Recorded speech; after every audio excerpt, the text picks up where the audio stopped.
बच्चों, class 12th physics की online कक्षा में आप सभी का स्वागत है। जैसे कि आप लोग इस समय चैप्टर मानव नेत्र तथा दृष्टि दोष के बारे में पढ़ रहे हैं। इसके पहले की वीडियो में इस चैप्टर से संबंधित जो टॉपिक है मानव नेत्र की समंजन क्षमता, नेत्र का निकट बिंदु, नेत्र का दूर बिंदु, नेत्र लेंस की फोकस दूरी, नेत्र दंड एवं शंकु के अंतर्गत शंक्वाकार सेलें, दंडाकार सेलें, ये सब क्या होती हैं, इन सब के बारे में हम इसके पहले की वीडियो में आप लोगों को बता चुके हैं। इसी क्रम में आज का जो टॉपिक है वह है दृष्टि दोष तथा उनका निवारण। तो मानव नेत्र में दृष्टि संबंधी मुख्यतः दो प्रकार के दोष पाए जाते हैं और जिनका निवारण जो है वह चश्मे लगाकर किया जाता है। और वह दोनों प्रकार के जो दृष्टि दोष हैं वो क्या हैं, जिसमें से नंबर 1 है निकट दृष्टि दोष,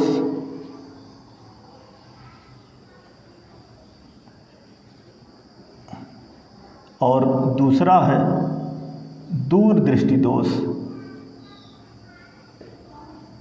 दृष्टि दोष, तो यही दो दृष्टि दोष हैं मुख्यतः जो मानव नेत्र में पाए जाते हैं। इसके अतिरिक्त भी दृष्टि दोष और भी हैं, लेकिन मुख्यतः जो है ज़्यादातर जो है यही दो प्रकार के ही दृष्टि दोष जो है वह मानव नेत्र में पाए जाते हैं।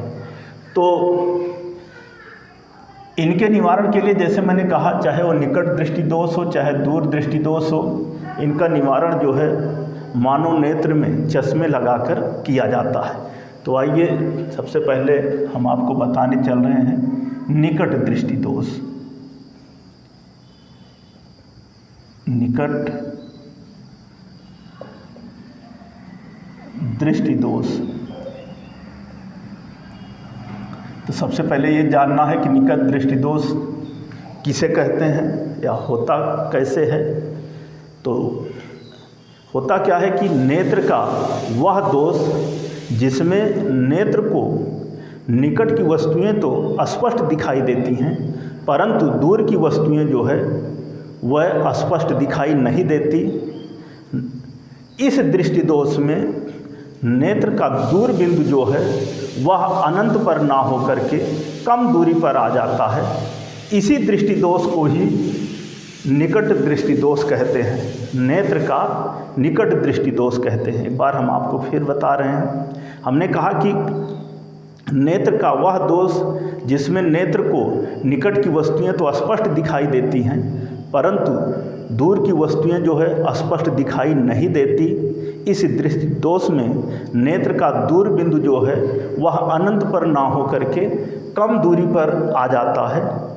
तो नेत्र के इस दृष्टि दोष को ही नेत्र का निकट दृष्टि दोष कहते हैं।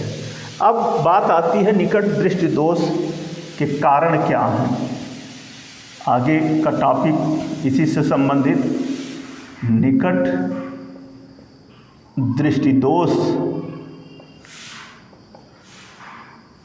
के कारण। निकट दृष्टि दोष के कारण सबसे पहले इसको जानने के लिए, समझने के लिए एक चित्र बना लेते हैं।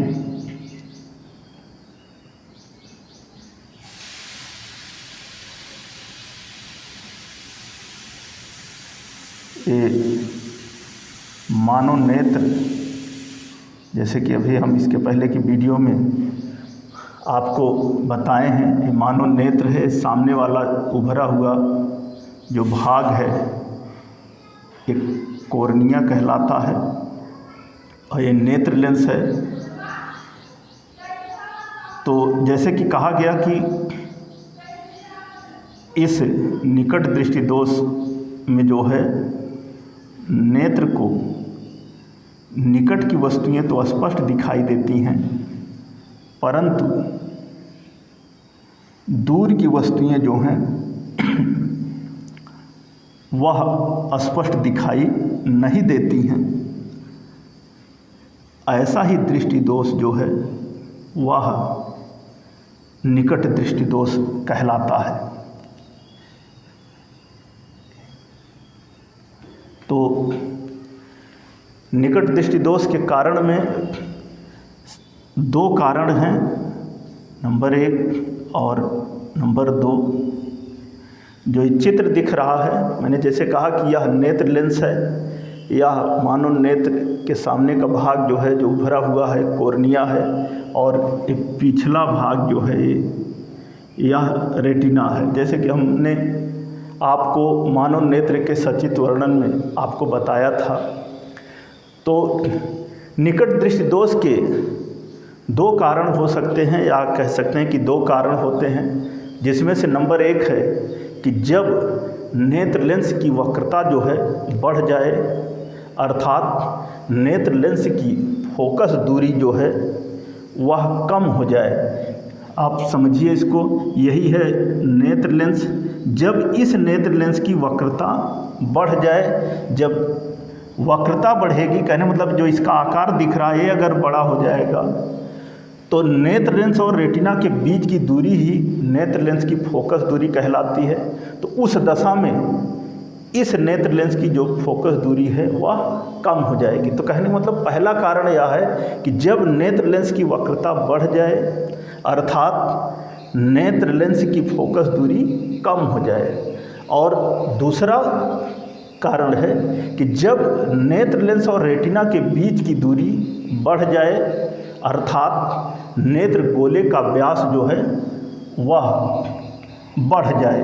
अगर इसके बीच की दूरी बढ़ जाए, और ये तभी बढ़ेगी जब इस नेत्र गोले का व्यास जो है वह बढ़ जाए। तो थ्योरेटिकली यही 2 कारण होते हैं। अब इस चित्र के अनुसार, जैसे कि मैंने कहा था कि निकट दृष्टि दोष में नेत्र को निकट की वस्तुएं तो स्पष्ट दिखाई देती हैं, परंतु दूर की वस्तुएं जो है वह अस्पष्ट दिखाई नहीं देती हैं। तो यहाँ पर इस चित्र के अनुसार दूर स्थित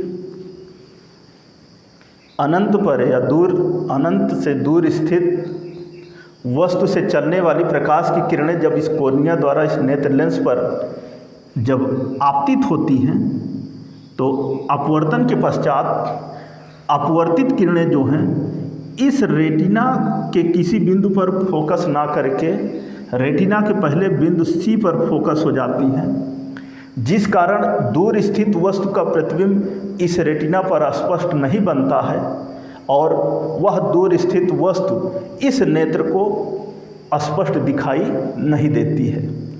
कहने का मतलब इसका कारण यही है इस चित्र के अनुसार कि जब दूर स्थित किसी भी वस्तु से चलने वाली प्रकाश की किरणें इस कॉर्निया द्वारा जब इस नेत्र लेंस पर आपतित होती हैं, तो अपवर्तन के पश्चात अपवर्तित किरणें इस रेटिना पर फोकस ना करके उसके पहले बिंदु सी पर फोकस हो जाती हैं, जिस कारण दूर स्थित वस्तु का जो प्रतिबिंब है वह रेटिना पर स्पष्ट ना बन करके उसके पहले बिंदु सी पर बनता है, जिससे दूर स्थित वस्तु जो है वह नेत्र को स्पष्ट दिखाई नहीं देती है। तो यही कारण है निकट दृष्टि दोष का। अब इसी टॉपिक से संबंधित जो अगला टॉपिक है वह है निकट दृष्टि दोष, निकट दृष्टि दोष का निवारण।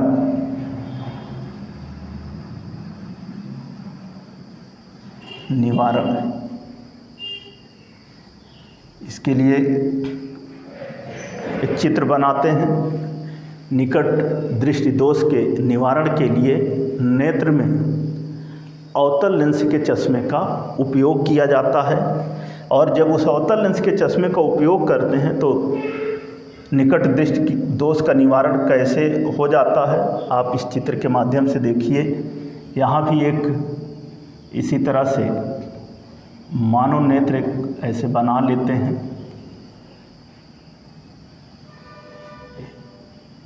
नेत्र लेंस है और अवतल लेंस के चश्मे का उपयोग करते हैं।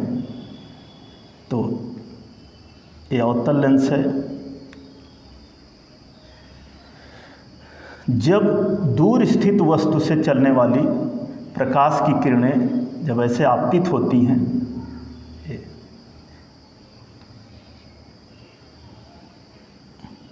तो ऐसी स्थिति में जो है अपवर्तन के पश्चात जो अपवर्तित किरणें हैं,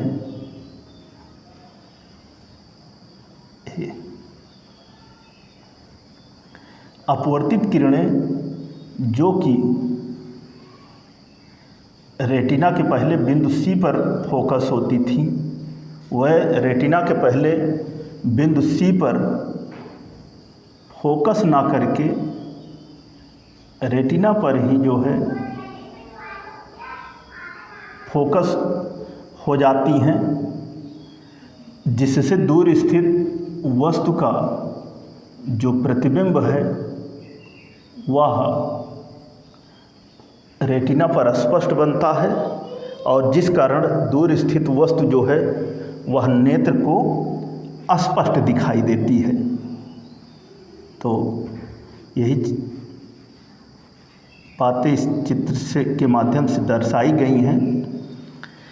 जैसे मैंने कहा कि इस निकट दृष्टि दोष के निवारण के लिए नेत्र में अवतल लेंस के चश्मे का उपयोग किया जाता है और जब अवतल लेंस के चश्मे का उपयोग करते हैं तो उस दशा में दूर स्थित वस्तु अर्थात अनंत से चलने वाली प्रकाश की दो समांतर किरणें जब इस अवतल लेंस से होकर इस कोर्निया द्वारा नेत्र लेंस पर आपतित होती हैं, तो अपवर्तन के पश्चात ये अपवर्तित किरणें, जैसे कि यहाँ पर कारण में बताया था कि इसके पहले बिंदु C पर फोकस हो जाती थी, तो अपवर्तन के पश्चात अपवर्तित किरणें इस रेटिना के पहले जो बिंदु C था उस बिंदु C पर फोकस ना करके इस रेटिना पर ही फोकस हो जाती हैं या फोकस होती हैं, जिस कारण दूर स्थित वस्तु का जो प्रतिबिंब है वह इस रेटिना पर स्पष्ट बनता है और जिससे दूर स्थित वस्तु जो है इस नेत्र को स्पष्ट दिखाई देने लगती है और इस प्रकार इस निकट दृष्टि दोष का निवारण जो है वह अवतल लेंस के चश्मे का उपयोग करने से निवारण हो जाता है। तो यही है निकट दृष्टि दोष का निवारण।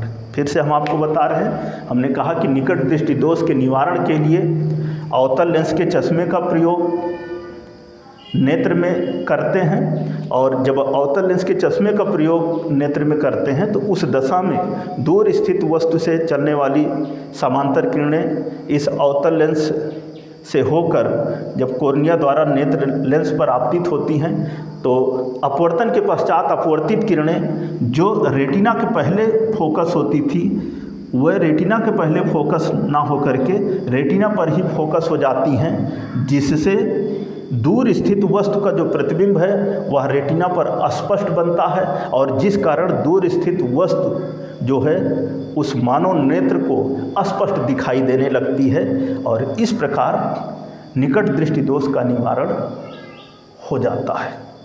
तो बच्चों, आज की इस वीडियो क्लास में हम निकट दृष्टि दोष क्या है, निकट दृष्टि दोष के कारण क्या हैं, निकट दृष्टि दोष का निवारण कैसे होता है, इनके बारे में हमने आज की इस वीडियो में आपको बताया है। जैसे बताया है आप उसको ध्यानपूर्वक सुने, चित्र के माध्यम से भी समझें और नोट करें। शेष टॉपिक जो हैं जैसे कि दूर दृष्टि दोष क्या है और नेत्र में कुछ और भी दोष होते हैं, इन सब के बारे में हम आपको अगली वीडियो में बताएंगे। धन्यवाद।